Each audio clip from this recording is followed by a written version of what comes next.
Be open to the possibilities and grateful for the opportunities. Barb Hennessy. Good morning, everybody. Dr. and I talked a lot about the body and being out of alignment and out of balance. I'm going to talk about the mind and the spirit because they're all connected and they all need to be in balance. Zig Ziglar has a quote where he says, you cannot tailor-make the situations in life, but you can tailor-make your attitudes in response to those situations. And that's what this is about. We have choices in how we can respond to stress. We tend to, we want to ignore it. We want to push it behind us. We want to avoid those emotions, those uncomfortable things, because we just don't have time to deal with that. We've got stuff to do. But those emotions, everything that happens to us resonates, and we get to a point where we're ready to just explode, and we don't know why. Have you ever had somebody just go off on you for a reason that you're not sure about? Something else has been going on and building in there and making people do that. Remember Charlie Sheen and his famous meltdown?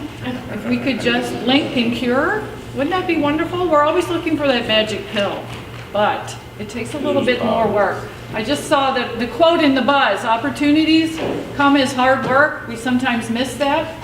This process can be work. Stress can be toxic, can cause all kinds of issues. So what are we? Are we really ill? Are we just stressed? Are we really depressed? Depression is huge. People look for the magic pill. The doctor will prescribe Xanax, Prozac, all kinds of medications to help us. That's our focus in our medical system. It's not about getting us well. It's about either giving you a pill to just kind of take care of stuff or remove something and do surgery. And that's not really where we need to be. We need to be looking inside of ourselves and dealing with some things that we can control and get our power back. 1 out of 10 people in the United States are taking an antidepressant, including millions of children taking an antidepressant medication. What are we doing to ourselves? Think about the future. They're texting, they're holding on to all that stuff that Dr. and I talked about, and they're taking antidepressants. So what's that going to mean for our future? Back to my toxic slide, stress is toxic. When you repress those emotions and they never are released, they cause all kinds of issues. From headaches, that anger outburst I talked about, muscle tension, stomach, we tend to gain weight, we tend to have issues with diabetes because we're holding in those emotions and we're trying to avoid that, and the stress is eating away. Our body has a chemical reaction. We produce cortisol. Our adrenals kick in and we produce cortisol, and that's what helps us with that fight or flight reaction. Did you know that caffeine does the same thing? So those people who drink 5-6 cups of coffee a day to keep yourself going, you're stressing your adrenals, and eventually you're going to have issues with the physical components of your body because of that. You're going to overload your thyroid, which regulates your metabolism, and then your liver can't keep up either. So you're just constantly putting yourself in that fight or flight situation, and you're causing all kinds of issues. Basically, you're compromising your immune system, and 80% of your immune system is in your digestive tract. So we have, we're taking all those medications for our heartburn and our indigestion, where we're constipated, we're going too much, we're not going enough. All of that tracks back to what we're doing in terms of our stress load. We're talking about emotional trauma. Emotional trauma recovery is the business. So remember I said everything resonates in your body and you hold on to it. Sometimes it's good, sometimes it's bad. Weddings can cause a lot of stress as well as grief and loss. It's not just the fact that somebody died that we grieve about change in our career. It's a huge change when you're transitioning your career. You're in a car accident and you're debilitated because of that. Huge change, huge transition. You're going through a divorce and all of that issue.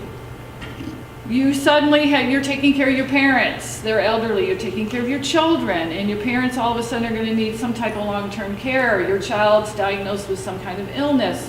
You're dealing with all kinds of emotional trauma because of that. Life events resonate in our body, and emotions buried alive never die. Who can you refer? Sometimes it's a matter of just being sensitive, because people, that's a real question for me. People are like, how do I refer you? Because, how do you go up and just say to somebody, I think you need help, right? It's very difficult to do that. So sometimes you just have to have an awareness. And one thing I just recently came across, I thought this really works well. Just say to somebody, how are you, really? And that might be an opening of like, well, I've had pressure from my parents, my job's just on me and all of this. Sometimes they just need the fact that somebody really cares to ask them and really want to listen, not just say, oh, I'm fine, everything's good.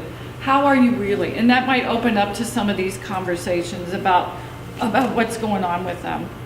Here's some opportunities for me to share this joy. Support groups, continuing education needs, self-training, professional development. It's basically a process of meditation, going into meditation, a meditative state, because when we're stressed and we're overloading our adrenals, we don't know how to stop and just be still.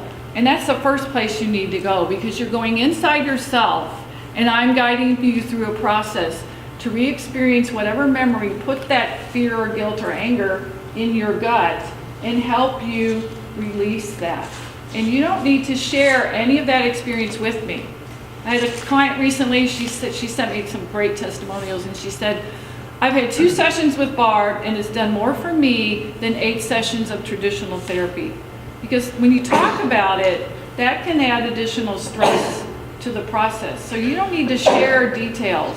I'm interested in how your body's responding. When you're experiencing that memory, where do you feel the discomfort? It's in my gut.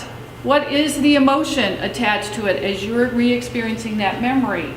Well, it's fear, it's anger, it's guilt. Sometimes it's a mix. It's fear and anger and a little bit of guilt. And how strong is that? Oh, it's a 9 out of 10. And then I guide you through a process of having an interaction within that memory, and then we recheck.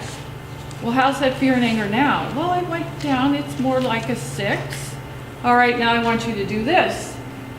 And you go through that process, and then the fear is a 2, and you have peace, you might have joy, but you're going to transition, you're going to transfer, and it's incredibly powerful. And I'm incredibly grateful to be able to offer that, and I appreciate your attention today. That's a little bit about somatic intuitive training, and I want people to find joy, because true nobility is not being better than somebody else, it's being better than you used to be. And that's what I want to do, is help people to be better than they used to be. Thank you very much.